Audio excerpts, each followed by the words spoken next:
Welcome to another edition of Rick and Bubba University, the podcast. Bubba, we're about to meet a fascinating man. Dave Hanna he's been around. His story is incredible. It's one of our favorite topics, sports. And we'll unpack. Dave, of course, has been part of Athletes in Action. We'll talk about history's handful, ambassadors of compassion. He is a fellow radio host.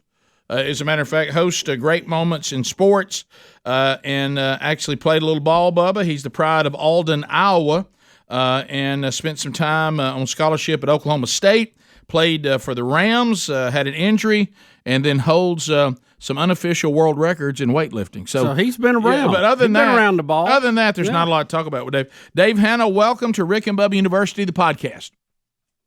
We're glad to be with you guys.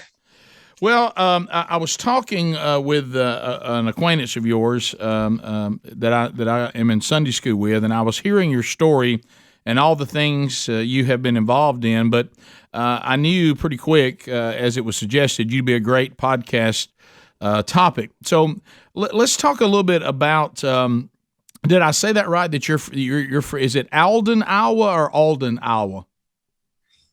No, it's Alden, Iowa. Alden, Iowa. So that's where you grew up. Where do you live now? I live in Southern California. Oh, Dave. I mean, from Iowa to Southern California, and I guess was it the Rams that brought you to Southern California? Is that how that started? Yeah, I did. Football helped me a lot. I grew up in this little town in Alden, Iowa, and people say, "Where is that?" And I just tell them it's between Buckeye and Popejoy. So, Dave, this all started early on. It looks like you were quite the high school athlete, and you were selected All-State in 4 sports. Wow. Is that correct? No, I guess so. That's right. And I played 4 sports. In a little tiny town, you had to play 4 sports because there weren't enough kids otherwise. And fortunately, I was a pretty good athlete. And for some reason, Oklahoma State University heard about me about 650 miles south. And they scouted me 1 football game and 1 basketball game. And fortunately, I didn't know they were scouting me. I'd have probably choked. But it turns out I played probably the best 2 games of my life in each sport. So they thought I was worth a scholarship. We didn't have any game films in those days, so they had to go with what they saw. And so they offered me a football and a basketball scholarship. And I figured football was my best shot. So anyway, I went to Oklahoma State, had a great 4 years. Of course, I played back when you went both ways. And that was a long time ago. Freshmen weren't eligible when I played. So I had 3 good varsity years and ended up coming out with the Los Angeles Rams. Football got me out of that cold Iowa weather and worked my way south and then west. Dave, I'm curious. I'm going to say I bet 3 of your sports were football, basketball, and baseball. What was the 4th? Track. So what did you do in track? Throw something heavy? Well, actually, I ran the 120-yard high hurdles. I gave the opening of the 440. I ran the first leg of the 440 relay. I did the high jump, and in Iowa, years ago, they had the javelin. Well, somebody threw a javelin one time and killed a coach. What? So they shifted the javelin throw to the football throw. So I did the football throw and high jump, and then I ran 2 events. So somebody threw the javelin and killed a coach? Yep. Dave, that can happen. That's not funny, but it sounds like something out of a movie. It does. Well, that'll turn into the football throw at that point. It will. So tell us then. You do well in college. You've done great in high school. Obviously, athletics is a foundation of your life. Then you get an opportunity to play professional football, and I know it was a different league then with the Los Angeles Rams. Tell us what happened with the Rams. Actually, maybe to go back to my personal story a little bit. My junior year at Oklahoma State, I became a believer in Christ. And he dramatically changed my life. Being a football player and being well-known on the campus, I got pretty active in trying to have an impact in the lives of students, which is kind of an interesting story that leads to Athletes in Action a little bit later on. But with that beginning and that good start, I decided that I was going to join Campus Crusade staff, or as they call it, crew staff. right now. And so I told the remember, that's when we had the two separate leagues, the NFC or NFL and the AFL. And so I told both leagues, look, don't waste a draft on me because I'm going to go into Christian work. But I never lost my desire to play. And so 2 years later, I ended up signing with the Rams. And all of that was actually to be a part of starting and launching Athletes in Action. So let me stop there for a second. So but with the Rams, it was something though that you did have an injury that cut your time there short, right? Yeah, actually, I was injured before I came to camp. I tore the ligaments between my legs, and they were giving me cortisone shots every day between my legs, which was kind of uncomfortable. Yeah. And it was George Allen's first year as a head coach of the Rams, and he wanted me to go to a team in the Continental League and then come back when I was healthy. And so I felt like, my calling was to start Athletes in Action. And if I hadn't been healed at that point in time, maybe I ought to focus my energies there. Now, years later, George Allen and I worked on trying to bring an NFL team to Memphis, Tennessee, which we obviously didn't get it there, but I got to know George pretty well years later. So let's talk about Athletes in Action. You're involved in a number of things. So you've told us the foundation of that started with you coming to be a follower of Christ your junior year at Oklahoma State. You went into the league, and how did that start? And let the audience know that may have never heard of it. What does Athletes in Action? What's the goal? What does it do? How does it work? Well, Athletes in Action now is in, 160, 170 countries of the world. In the days that I ran Athletes in Action, we were putting together athletic teams, for example. The whole purpose of Athletes in Action was to give athletes a chance to come to faith in Christ, and then in the end result, to use their platform of sports to share their faith. So we had the Athletes in Action basketball team. That team played we played major colleges, 30 games every year against major colleges. Our guys were college graduates. And back in those days, we almost became a household name, but that was back until about the end of the 80s before changes occurred in the NCAA rules. And during that period of time, we beat the Russian Olympic team 5 times, represented the United States at the World Championships. So as the Orange County Register that used to follow us out here in Southern California, they'd say, they beat you up in the first half.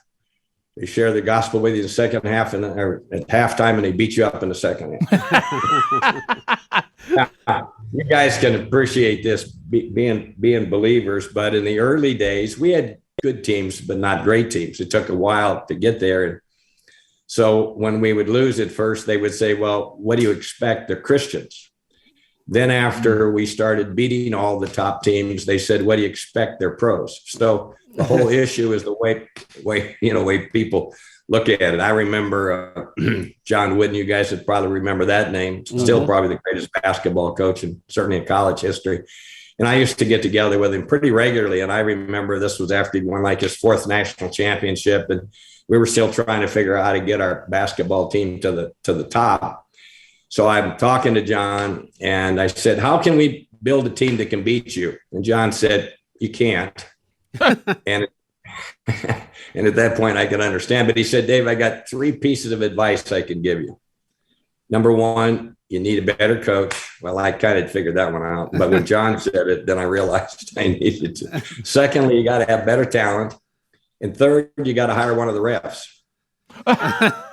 And so that one caught my attention because the other 2, I understood that. I said, explain this to me, John. He said, well, look, your game is an exhibition game. It doesn't count on their schedule, but the coaches obviously want to win that game.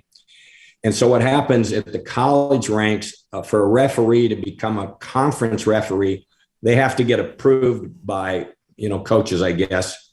So those referees want to become a referee in the conference. So if it's a close game, Dave, you'll never win them because those referees are wanting to please the coach. Well, I didn't know that, at the time. Right. So I said, well, will the coaches agree to it? And he said, yeah, I think so. So we built it in the contract. Those were the days you had two refs. So we would hire one and they hired one, and we would simply hire a good referee from a different conference. So it wasn't their own. And I could give you some interesting stories, but I'm not sure I want to name names here. Well, but you're saying that, but you're saying it was good advice from Coach. It did work. Yeah, and well, as soon as all three things happened. First of all, we did get a new coach, a top coach. We did recruit some of the top players. You wouldn't remember him now, but Ralph Drawlinger played for John Wooden at UCLA, and he was 7 2 3/4 center, and he was one of our key players when we beat the Russian Olympic team. Many, the 5 times that we played him and beat him. And so it was quite an experience. And then we traveled all over the world. We played the Chinese Olympic team in China, and they actually let us talk about our faith. Now, I don't know what the translator said. But, well, that's true. But in English, we did share the gospel. Okay. All right. When we come back, I want to ask you some questions about the organization. Obviously you've given us the history of it, but also some of the messages that you were talking about, and also talk about, some of the things we see now in athletics and the state of athletics when we come back on this edition of Rick and Bubba University, the podcast. Our guest today on Rick and Bubba University, the podcast, Dave Hanna. He has quite the story and started Athletes in Action, also History's Handful, Ambassadors of Compassion, has his own radio show, Great Moments in Sports. It's on 200 stations nationwide, and was a standout athlete in high school, college, was with the Rams, got injured during camp, went on to unofficially exceed 14 world records in weightlifting. But you mentioned about Athletes in Action before the break, and you talked about this exhibition basketball team you guys had, and that a lot of people that covered you would say they beat you up in the first half, they present the gospel at halftime, then they beat you up again in the second half. And then if you guys lost, they would say, well, what do you expect? It's a bunch of Christians. And then if you won, you'd say, what do you expect? They're all pros. I want to take on that, and I know this is at the heart of what you're doing too, and Bubba and I both know that men's ministry is so crucial, and we spend a lot of time and have even put together a discipleship strategy for men. But one of the things that you run into a lot is that I think have allowed followers of Christ to be portrayed. The Bible does not portray them this way, but especially the males, that somehow they're passive people. Men are not really drawn to it because they think, well, Jesus has also been portrayed as a hippie. And I think a lot of times men are not drawn to the faith, especially being serious about their faith and immersing themselves in the church, is because incorrectly they perceive it as this means they're going to become these passive, pushover feminine men, and of course that's not biblically correct. But speak to that a little bit because I know this is something that you've been portraying and dealing with as well. Well, those were big issues, especially back in the days when I started Athletes in Action, because I would share with different people, and they said, well, athletes, they're ungodly. They play on Sunday. Why would you spend your time with athletes? Well, I just knew I was called, number one, to do that. And then number two, it turned out as we got started, there were a lot of Christian athletes, but in those days, the attitude was kind of like, if you were a Christian, you had to be a sissy, you had to be a weakling. And hey, if you played football, or you wrestled, you were a really tough guy. So they just viewed Christianity sort of like you're saying, incorrectly. What happened is in the early days, fairly early into this, a gentleman named Dr. Ira Eshelman started chapel services with NFL teams. And then he and I started talking. He said, man, we need chaplains. So just so you know this, I put the first group of chaplains, about 12 guys that worked for me in Athletes in Action, became the very first chaplains with all the NFL teams. And of course, as you know, all the pro teams have chaplains today in virtually all sports, and it's grown all over the world. So all of a sudden, first of all, the coaches were saying Christians, yeah, what about them? You know, they're weak. They're not going to be tough. Then what happened is some of their top athletes became believers, and they saw that they improved their athletic performance. They didn't get in trouble. They didn't have near the problems, and the whole attitude toward Christianity and sports began to change. And of course, I think it's continued over the years. For example, one of the groups that was huge for us and continues to be huge was wrestling. Since I went to Oklahoma State, all the years I was at Oklahoma State was undefeated, national champ all 4 years in wrestling. So I never wrestled because they didn't have it available in my town, but I became a great wrestling fan. And then we started wrestling kind of early on, and that's how I met Steve. He joined one of our wrestling teams. And today, Athletes in Action wrestlers are continue to impact the whole world. And so I think the whole attitude, at least in the sports world, of being a Christian and being a great athlete is completely changed, because you have so many great athletes today that are strong, solid believers. And so it's exciting to kind of see what's developed. But when we first started, the attitude was pretty much that way. And in the early days, we'd win maybe 50 to 60% of our games. And then we had a string in there of about 120 basketball games, and we lost one game and playing all the games on the road. So I think that I can't say because I've been away from the sports for a while, but I ran AIA for the first 22 years. And then my boss, Bill Bright, who was the founder of Crew, or Campus Crusader Crew, challenged me to take the responsibility to try to raise $1 billion so we could take the Jesus film to the world. So I sort of shifted from sports, and I haven't been in sports as directly, although right now I'm working with coaches all over the country with our Ambassador Compassion program. I wanted to ask you some specific stuff, though. He mentioned Steve. He's talking about Steve Gaydosh, who been a very decorated wrestling coach and is a friend of mine, and actually coached one of my sons early on, and that's how I got introduced to Dave Hanna.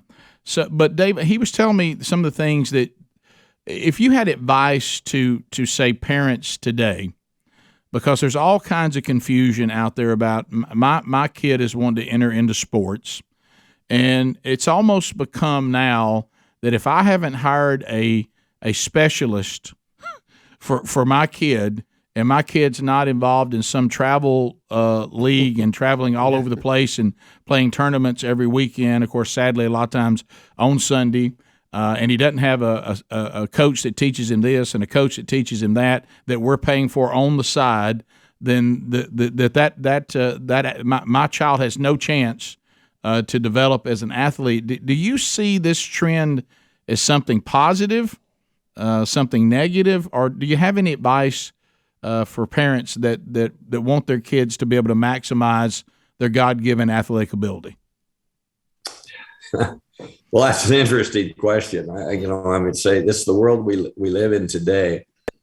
For example, you got a quarterback just kind of little school down the road from you, University of Alabama, right? And with the new rules, the new NIL rules, if I remember right, don't hold me to the exact figures, but I think he was getting $8 million before he'd actually started his first game, last year. And one of the coaches, the high school coaches that I work with out here, actually coached Bryce in his freshman year, and then coached him all 4 years on 7-on-7. And the truth is, college, I don't know how it's going to go in college football with all the new rules. It used to be, if you were giving money to players, that was under the table and you got penalized if they caught you. Right. Yeah. Everything is changing in sports. So it used to be, you got to work really hard. And if your kid has 4 good years or 2 or 3 good years of college, she can make a lot of money. Now, this actual coach that coached Bryce, his quarterback this year signed it at the University of Tennessee, and he's getting $8 million from whatever company's paying him that money. So here's a kid right out of high school getting $8 million, just like Bryce did. And it's going to happen everywhere. So if you think there's been pressure in the past to put your kid in a deal to get there, now 2 or 3 years earlier, your kid can make millions of dollars. You tell me what's going to happen.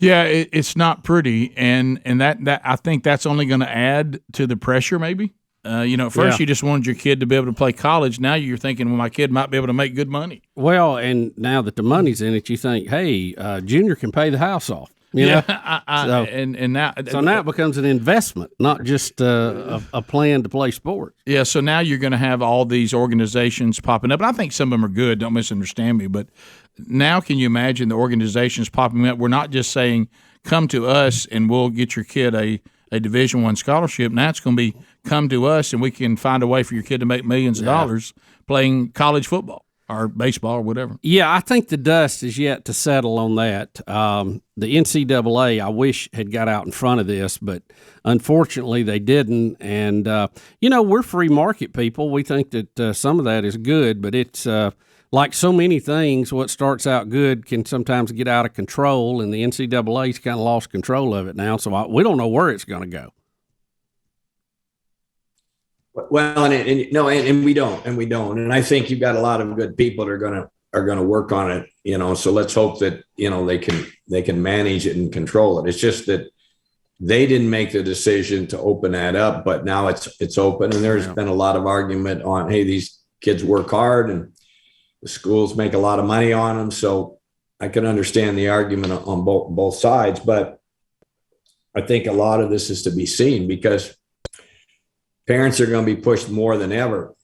For example, when I was playing football, when I signed with the Rams, the number 1 draft pick got $50,000. That was his salary. And, they paid me what I would call back then some good money to play with the Rams. But the kind of money that people made there was nothing. It's just incomparable compared to what they're getting paid today. And so the emphasis of sports has changed a lot. It's a lot tougher, and parents are doing all they can to give their kid a chance. Now, you got a lot of parents. We work with a lot of schools that would be, maybe in the tougher area, and these kids don't have their parents don't have the money to give them the same opportunities, but they're going to face a lot of those same issues, and so I guess we'll just have to see where it goes. What do you think can we get to the point? Like, I remember when my kids were playing, and that wasn't that long ago. I mean, my kids, my youngest is 21, so it wasn't that long ago. And you had, I'm just going to use baseball for an example. You had, your local baseball for youth. Yeah. Okay. And everybody would go play, and it would be fun. It would be competitive. But the kids still then got home, to ride the bicycle and play in the creek and, have a balanced life. And so, but then travel ball comes in, and then you start getting that, well, my kid's not very good if he's not on travel ball team. And then the you've seen in some communities where the baseball for youth, the Dizzy Dean or whatever you called it, but is almost vanishing because it's travel ball or nothing. And so I want to come back and I want to ask you a question because I've seen it happen. Are we setting up an environment where even some kids that maybe had some ability and could do well, by the time they get to where it actually matters, they won't know part of it anymore. Yeah. So we'll talk about that when we come back with Dave Hanna, our guest today on Rick and Bubba University, the podcast. All right, so Bubba, let's talk Tommy John. Tommy John. And we're not talking about the elbow surgery. Did you just get you some new Tommy John? I did. Yeah, and did you? Matter of fact, us talking about it reminded me I needed to get some more. Yeah, and we love Tommy John and the products that they put out. I mean, and with the heat wave that is upon us, and I know it's affecting a lot of people. Is there anybody in the country that's not doing the heat right? Well, we got it worse than everybody. Yeah, we do. The Tommy John underwear is designed to keep us cool. And you might be thinking, well, Rick, how in the world does it do that? It just doesn't make you feel cooler. You actually are cooler, up to 7 degrees cooler than cotton. and this is one you might want to look at, Tommy John's Apollo underwear, because it really does, in the way it handles the body sweating and all that, it's designed for you to stay dry and to stay cool. 17 million pairs have been sold. There's no risk because you're covered with Tommy John's best pair you ever wear, or it's free guarantee. So if you're out there in the summer heat, you could be much cooler if you would just go to the breathable, lightweight fabric, 4 times the stretch of the competing brands, comfort innovations. You look and feel cool. You look great and you feel cool the whole season, even if you're outside or maybe you're just lounging around the house. So why don't you be like us and enjoy Tommy John? Go to TommyJohn.com/RickBubba right now and save 20% off the first order. That's 20% off right now at TommyJohn.com/RickBubba. Again, TommyJohn.com/RickBubba. See the site for all the details. Rick and Bubba University, the podcast. We are chatting with Dave Hanna.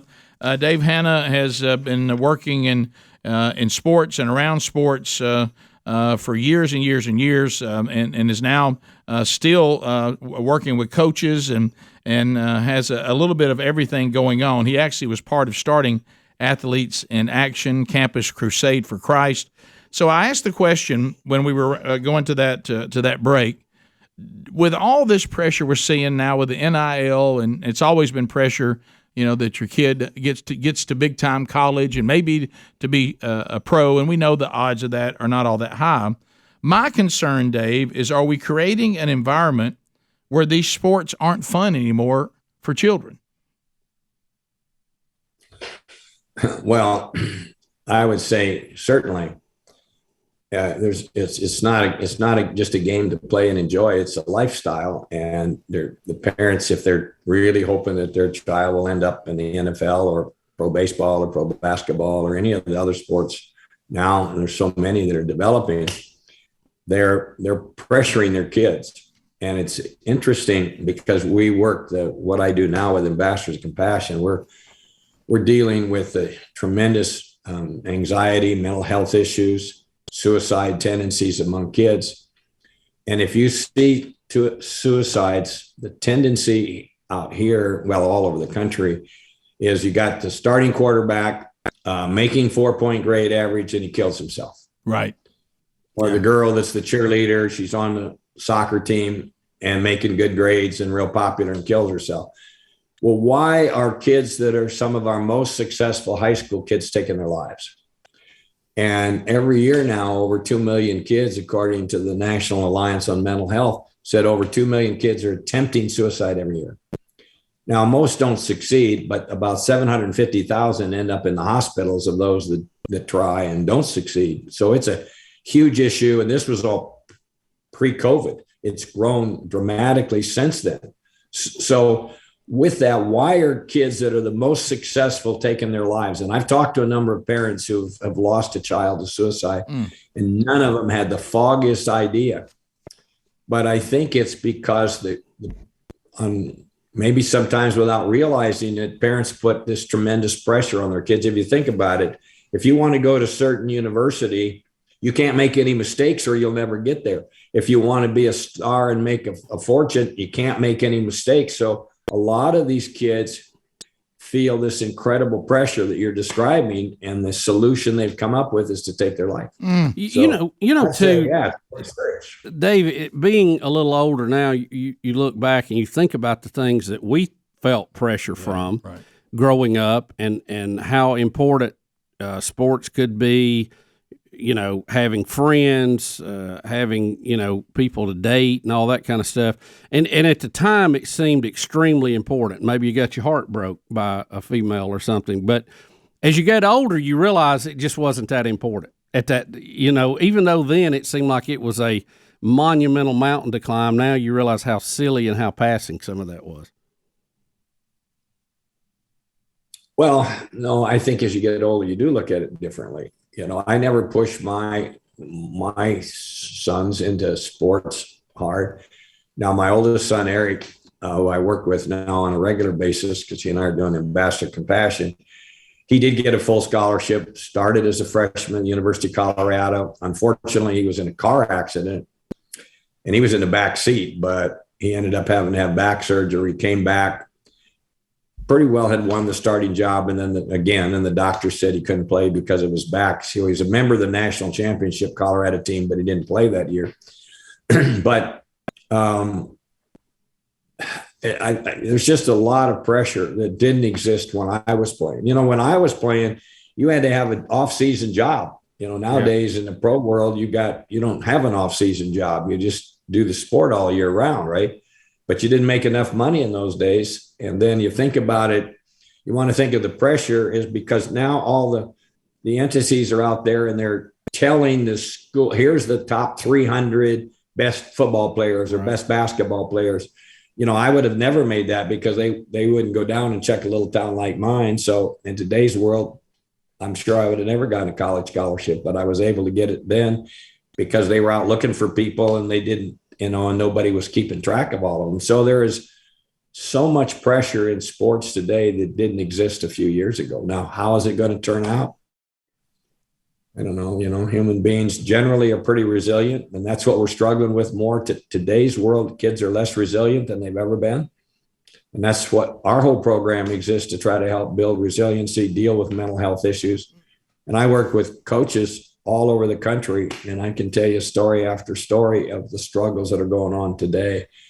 Will they last? Will life go back to normal if and when we ever get past COVID? Or is there going to be another COVID come along? I don't know the answers to any of those, but our kids are in a far worse situation now than they've ever been in any stage of my life. I've never seen a time where it's this difficult for kids. Dave, I want to ask you too, and shift gears just a little bit before we run out of time, because I know that it's getting away from us. Tell us about your radio show. Well, I haven't done that for quite a while. Right. Well, when it was on, though, tell us about what was that all about? It was a fascinating show. It was a I don't know, short show. It was like a 15-minute daily show, and I was on 300 or 400 stations. And this was years ago when I was still running Athletes in Action. So we took great moments of sports, and we would tell the story, and then we would go into there in a little bit of a personal side. So I had some incredible stories, and I used to tell, for example, the name Fielding Yost probably doesn't mean anything to you today, but Fielding Yost was one of Michigan's great head football coaches. And they were playing their arch rival, Ohio State, in Columbus, Ohio, right before Thanksgiving. And of course, this was a long, long time ago. So he brought his team back in and he gave one of his fiery pep talks, and he said, "Now, mighty men of Michigan, go out that door to victory." And his players charged out the door that Coach Yost pointed to. The problem was that door didn't lead to the football field, but it led to the swimming pool. That's a true story. Oh, no. Are you kidding? No, that's a true story. They didn't get wet, did they? They not only got wet because the guys were charging out, and usually the first, your starters were first, and it was like two steps, when you're in the pool. Right. In those days, they didn't have fancy locker rooms or anything like they had today, right? So about a half the team, including all your starters, end up in the pool. And it's a freezing cold day in Columbus, Ohio. And of course, they didn't have extra uniforms. They didn't have anything in those days. So that mighty team of Michigan went out there to defeat. So that's just an example of one story. And I haven't told that one for a long time, but that's it. I didn't even know it. I don't guess. When you were doing the show, all I can think of in the world of podcasts now, somebody needs to find those archives. I know. And it needs to be on some sort of podcast where you can go and access all those shows you did. No, I actually have them. They're amazing stories. For example, what football team swam for a touchdown? It happened to be in the annual battle between Oklahoma and Oklahoma State, which is where I went to school. And this, of course, was a long time ago. And the football field was an open field, and there was a little bit of a river or a creek about 7 or 8, 9 yards behind the goalpost. And in those days, they didn't have a 10-yard end. It was just kind of open. Right.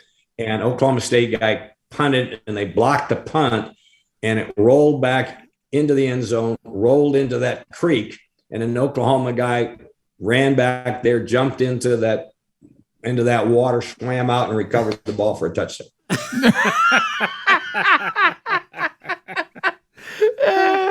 I wish this show was still on, Dave. You got to find these archives. So I mean, we got to hear these. You know what the longest touchdown run in college football history was? No, I don't. Remember, I'm telling you this, and I haven't told it for a while, but it was in the annual battle between Lafayette and Lehigh University, and I forget now which one. Let's say Lehigh was ahead 6-0. We're in the end of the ball game. They've got the ball and they're driving down, or Lafayette's driving down to score the touchdown to win the game. And they're down around the 5 or 6 yard line, and they hand the ball off, and the guy rolls to the right, and he gets hit once, twice, 3 times, spinning around, and all of a sudden breaks loose and starts running for a touchdown in the wrong direction. No. So now he's running, 95 yards down the field in the wrong direction, and his teammates are running behind him, hollering at him. He's running the wrong way. And finally, just as he runs into the other end zone, he realizes what he's done. So now he turns around, and his teammates have been chasing him. So now they become a blocking wall, and he dodges and weaves his way all the way back into the other end zone for the winning touchdown. So what was 195 yards? 195 yards? About 200 yards, I guess, if you figure it out. Pretty close to 200-yard run, to get one touchdown. Well, I gave you 3 stories, and I haven't even thought about those stories in the last 20 years. So I'm glad I pretty well remembered them. Well, being radio guys, we saw that your time in radio, and definitely wanted to find out, and it did produce some gold. We'll be back. Dave Hanna is our guest when Rick and Bubba University, the podcast, continues. All right, so we talked about this on the show, the big show that runs Monday through Friday all over the country, this very, very big problem, and that is, where in the world do I go to try to find products that I have to have that doesn't compromise the things that I hold dear? Getting harder and harder. Well, I have good news. I want to point you to Patriot Mobile. PatriotMobile.com/Rick Bubba, or you can call them at 972-Patriot. Now, free speech, religious liberty, the Second Amendment. I mean, we're talking about the attacks on these things almost daily.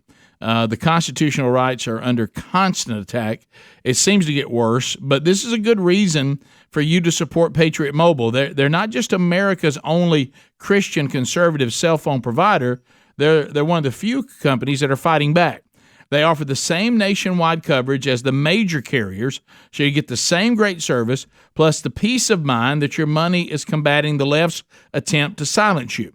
Patriot Mobile has plans to fit any budget, and their 100% U.S.-based customer support team provides exceptional customer service. Patriot Mobile shares the values and supports the organizations that you love, the ones that are fighting for religious freedom, constitutional rights, and the sanctity of life. And, of course, the veterans and first responders, they're heroes, and they get even bigger discounts. So get free activation with the offer code RickBubba. Offer code RickBubba, and remember, veterans and first responders, we're getting you even a little more. So go now. You do have a choice, and you don't have to compromise the quality of the coverage. Go to PatriotMobile.com/RickBubba.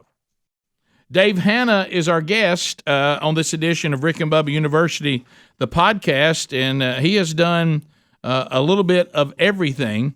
We talked about athletes in action. We talked about now great moments in sports. And from 1990 to 2003, you had leadership in History's Handful, and this was raising money, like you were talking about. You mentioned it in passing.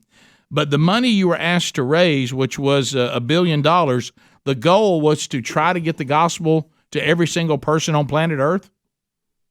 By the year 2000, that was the goal. In other words, if we could raise $1 billion, we thought we could take the Jesus film, right, which now is in over, 1,500 languages, and we could document by the end of the year 2000. We obviously didn't get to the 6 billion people, but we probably could document 4 billion people that have seen the Jesus film all over the world. In other words, literally we would take a mule with a projector and a power source and literally go to the tribes all over the world. So we went everywhere, television all over the world. We did national television in Russia during that time. Amazing. So I then oversaw the fundraising, and we partner a lot with the Jesus Film itself. And together with all of our efforts, we raised over $1 billion during that period of time.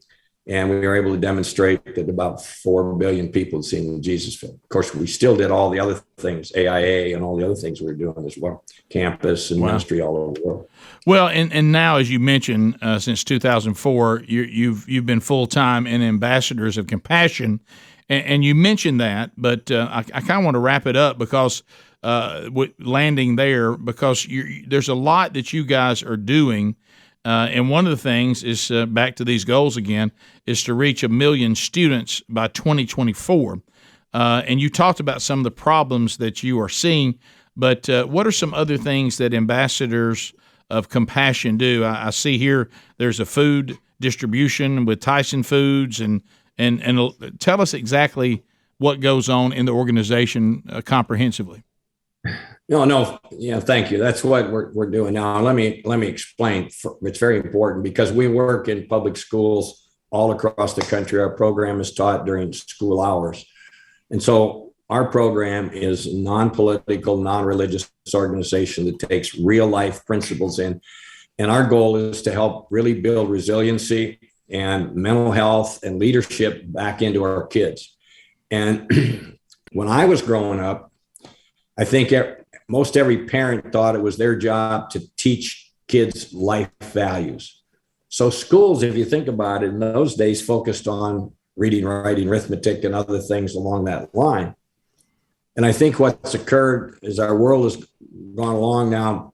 Parents will put in the hands of their kids when they're 2 or 3 years old, a cell phone or a pad to keep the kind of quiet the kids down. And the kids now live on that. So they're getting their information from social media. Now, you still got plenty of good families that are doing it, but I think greater and greater parents are not teaching real life skills to their kids. What do you have to do if you're going to be successful in life? How do you actually become resilient? And one of the guys I work with, Michael Bounds, who was the lawyer in charge of the University of Alabama systems for a number of years, he ran all three. He ran the board of trustees for all 3 University of Alabama systems. And he brought our program into Alabama because they were having some challenges with fraternity and sorority kids. And then he's taught it in high school and colleges, continues to it to this day. And he said, one of our biggest problems is our 4-point plus kids, in some regard, are our least resilient kids. Yeah. Because what mom and dad have done is that they've protected them from everything so that they can make those 4 points. So they haven't experienced failure. They haven't experienced difficulty because everybody's protecting them. So now they get away to college and everybody else they're competing against has a 4-point or something about there. Then a kid gets a C, and we were working with kids with them, and the kid says, I've got to kill myself. I can never go back home. I got a C. Yeah. Because he never made less than an A in high school. So I'm using that as just one of the examples of the challenges that this generation of kids are facing. And as I work with schools, since COVID, they're dealing with problems and issues they've never dealt with before.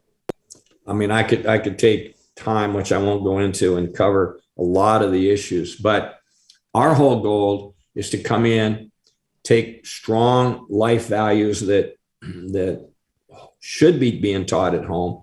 And now the schools are saying, we've got to do it because if kids have major mental health issues, they're not focusing. They're not interested in making A's or 4-point, and they're having to deal with these huge problems in the schools. So our goal then in the next several years is to take the Ambassador of Compassion program. We've done this for 12 years. We have incredible measurements in terms of life-changing things. And I'm working with business guys and companies across the country, and they're saying, man, we're having trouble getting employees. We're struggling with good employees. We're struggling with people taking responsibility. What's going to happen to our country?